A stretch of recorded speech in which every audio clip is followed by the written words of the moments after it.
They warned him to stay quiet. They told him, "This is not your fight." But he refused. And when Captain Ibrahim Traoré spoke out about the bloodshed in Kenya, they didn't just hear a speech, they heard a threat. Now Africa is trembling. What started as a protest in Kenya is turning into something no one expected. This is not just one man's voice. This is the beginning of a rebellion. Stay with me. This story will shock you. By the end, you'll understand why some say Ibrahim Traoré may be the most dangerous man in Africa today, not because he kills, but because he speaks.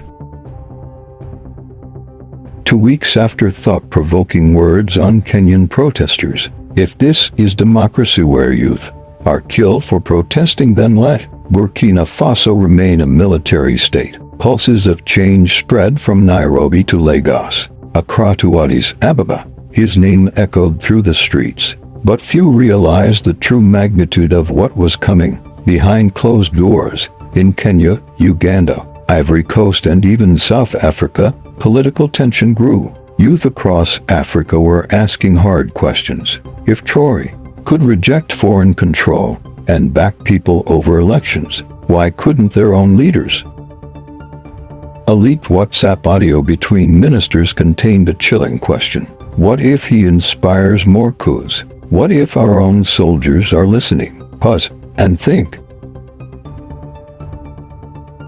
Leaders weren't just fearing protests. They were losing control of narratives, and narratives were becoming dangerous. If you're still here, that means you're ready for the full picture. Events escalated fast. On July 18th, a mysterious fire broke out near the Burkina Faso embassy in Nairobi. No injuries, but official explanations of an electrical fault rang hollow. 3 days later, a Ghanaian journalist released leaked communications showing Kenyan intelligence agencies meeting foreign diplomats to discuss how to neutralize Traoré's influence. Neutralize. This was more than creating talking points. It meant targeting lives. That same week, a Kenyan activist named Brian Obuya, founder of youth movement Sati Muyo, vanished. Brian had openly praised Traoré, posted pro-Traoré videos. 2 days later, he disappeared. His phone sent one final tweet. "They're here now." Then silence. No trace. What does it mean when voices disappear? My audience, are leaders protecting people or their power? Let me know in the comments. Meanwhile in Ouagadougou, Traoré appeared composed. He spoke at public functions on agriculture, education, and Sahel rebuilding. But insiders say he was preparing much more. Rebirth Africa, a secret summit for youth leaders from 12 countries to advance protest protections, digital alliances, and election autonomy. Scheduled for August 20th, invitations went to Kenya, Nigeria, Senegal, South Africa, DR Congo, Uganda, Ghana, Togo, Chad, Rwanda, Sudan, and Zimbabwe. 10 days before the date, Traoré's convoy was ambushed near Kaya. 2 soldiers died, 3 were wounded. Traoré escaped by an alternative route. Officials claimed it was jihadist terrorism. Military insiders suspected a message: "Stop what you're doing." The summit was cancelled. Then 11 days passed without public word from Traoré. People began to whisper, "Is he dead?" 11 days. Then a 90-second audio leaked from his account. "They may attack the body, but they cannot kill the spirit. What we fight is older than us, but what we carry is stronger than fear." That clip went viral across Africa. Not politics anymore, spiritual. Youth were rising. On July 30th, new twists emerged. In Nairobi, 12 leaked documents revealed Kenya's use of a European surveillance firm, funded by foreign development bodies, to monitor and suppress pro-Traoré content across 7 countries. They tracked influencers, flagged hashtags, and created disinformation. Youths were being digitally occupied. But from the ashes emerged at African Storm 20-5 on TikTok, their first video remix of Traoré's voice and protest footage from Kenya, Nigeria, and Congo hit 5 million views in 2 days. The hashtag Africa Rising trended globally. Now the battle was consciousness. Traoré, unwillingly, was the face. The West panicked. Sources say 3 Western ambassadors approached Burkina Faso, offering aid under one condition: tone it down. Traoré declined, responding, "We would rather eat sand than swallow slavery." That line echoed in London pubs, Paris cafes, New York rallies. Are you still here? Think about fate. The more they tried to silence him, the louder his voice became. Traoré's influence broke boundaries, sparked murals, remixed his interviews, and awakened a rising generation. But the resistance wasn't cheap. Last week, an email leak from Western African military officers warned, if Traoré survives till 2026, Africa will never be the same. Attached, a list of perceived targets including activists, writers, influencers. At the very bottom, Captain Ibrahim Traoré. He remains in Burkina Faso, protected, watched, revered. But this story isn't over. It's just beginning. African futures are at stake. The question now is, will he step across the boundary into disruption? To be part of that future, you must be awake. Like this video if you believe in a free Africa. Comment, Africa must rise. Subscribe now and wait for more. They warned him the story would end here. They told him there's no turning back, but he kept going. Captain Ibrahim Traoré had become a whisper in every African capital, a leader without elections, a voice louder than tanks, an idea that could not be silenced. It's been 6 months since his last public appearance, and the world was waiting. Some thought he would fade. Others knew this was just the calm before the storm. In March, something unexpected happened. A high-security meeting in Nairobi between Kenyan officials and diplomats from 5 countries leaked on WhatsApp. The topic, containment strategies, not confrontation. The goal was not to stop Traoré's influence. They had missed that moment already. They wanted to redirect it, redirect or neutralize.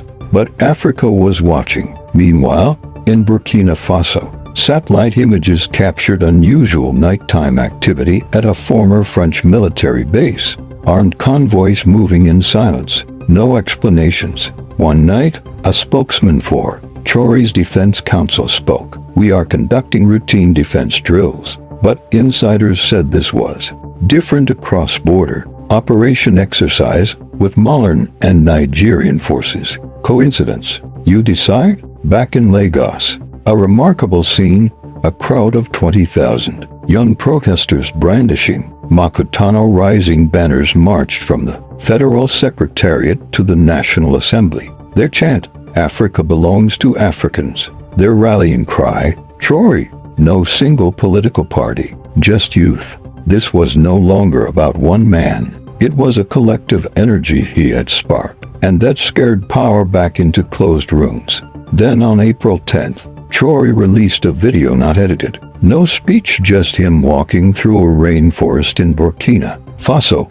He paused at a river, looked into the camera, and said, "We will not wait in parliaments built by others. We will create our own." Just 7 words. No letter, no summit, no hashtags. 7 words that said more than anything else. By April 25th, the EU had issued a travel advisory warning their citizens in West Africa. Heightened political tensions, they wrote. Inside Burkina Faso, there were checkpoints, curfews that came without notice, and suddenly, drones overhead. What was he planning? A revolt, a movement, a wake-up. Then the surprise. On May 5th, Traoré made his first public speech in a stadium in Kano, Nigeria. He walked out unannounced, wearing civilian clothes, no uniform, hand raised in peace.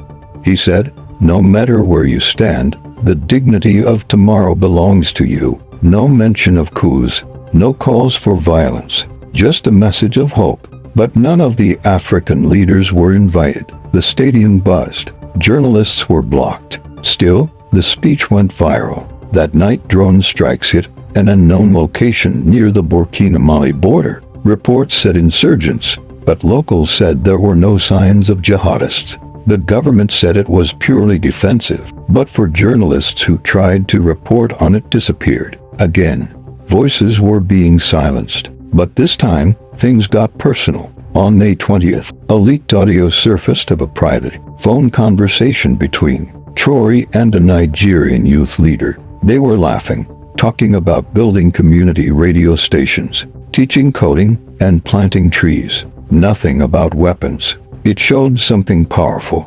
This was never just about war. It was always about life. Lastly, on May 30th, Traoré's social media posted one line. "I see you." No explanation, no context, just "I see you." It trended across half a dozen African countries in under 12 hours. Because deep down, all of us asked ourselves, he sees us, he hears us. What if we are finally heard? Friends, this isn't over. It's just getting real. He's not just a voice. He's a mirror. Will Africa look at itself? Will we respond? Pause the video now and ask yourself, do you feel seen? Do you feel heard? Then drop a comment, "I am seen." If you believe Africa's future is unwritten like this video, comment Makutano Rising. Subscribe, because the next act, it will decide what freedom actually looks like. They warned him you will break borders. He did. This is not just a story. It is our story. The weeks after May 30th were unlike anything seen before. Streets in Dakar, Nairobi, Lagos, Kampala, and Windhoek began pulsating with youth energy rhythmic chants, synchronized across cities, all echoing one phrase, "I am seen." In July, a clandestine conference room in Accra hosted a secret gathering. Youth leaders from 14 nations. They called themselves Makutano Council. No government banners, no foreign observers, just young Africans, many wearing worn t-shirts bearing Traoré's 7 words. The dignity of tomorrow belongs to you. They spoke about radio networks, encrypted messaging apps, emergency legal funds, healthcare clinics operated by youth, digital media platforms built from scratch. This was no longer protest. This was infrastructure. Then came the bombshell. Leaked documents revealed funding trails, crypto donations flowing into Burkina Faso from supporters globally. Not weapons, educational scholarships, technology grants, journalism funds. The world's attention shifted, but not always for the better. Western media framed it as a new Cold War in Africa, foreign interference, regional destabilization. They painted Traoré as a puppet of shadowy forces. Deep down, they feared the same thing. Governments had feared for months. Grassroots empowerment. On August 12th, an unidentified opposition group released a video calling themselves Guardians of the Status Quo. They issued a threat, "Stop before it's too late." The video featured grainy faces, distorted voices. No one claimed responsibility. That night, a radio station in Bobo-Dioulasso was burnt down. But youth rebuilt it by morning broadcasting chants of Africa Rising. September arrived. The Makutano Council planned a regional live-stream hackathon called Code for Change, aiming to teach digital skills, create activist apps, share resources across borders. Participants in 6 countries logged on simultaneously. Over 50,000 youth tuned in. 3 days later, cybersecurity experts reported over 200 attempted shutdowns. Phone apps were removed, DNS blocks were placed. Activists experienced targeted cyber attacks, but platforms pushed back. Twitter reinstated #AfricaRising trends. Instagram reversed content bans. The digital blockade failed. October 5th, National Guard troops were seen mobilizing near Ouagadougou's outskirts. They called it a security exercise. International observers wondered, is this intimidation or preparation? At midnight, Traoré posted a photo.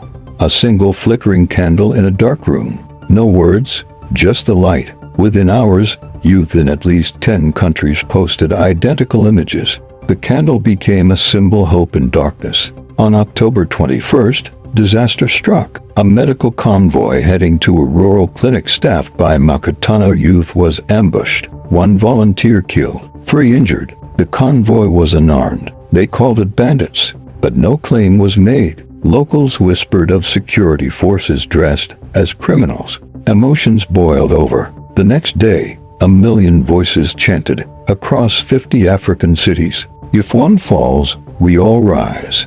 Governments scrambled. Emergency meetings. Diplomatic alerts. Military drills shelved. Political speeches framed youth as our greatest hope. A stark change from just months before. And then silence. From Traoré, nothing. From Makutano, no summit, no statement. But the infrastructure was growing: podcasts, digital magazine networks, cross-country mentorship circles. November 18th, a dramatic turnaround. Traoré took a surprise flight to Kigali, Rwanda, not for military talks, but to meet youth programmers and doctors. He whispered to them, "Let them build while I watch." No press, no cameras. In December, USAID and EU announced new funding but aimed directly at youth tech hubs, journalism fellowships, agri-tech startups, the emerging narrative development. But what they funded was freedom. As 2026 dawned, a vital question loomed. Would governments accept this movement or extinguish it?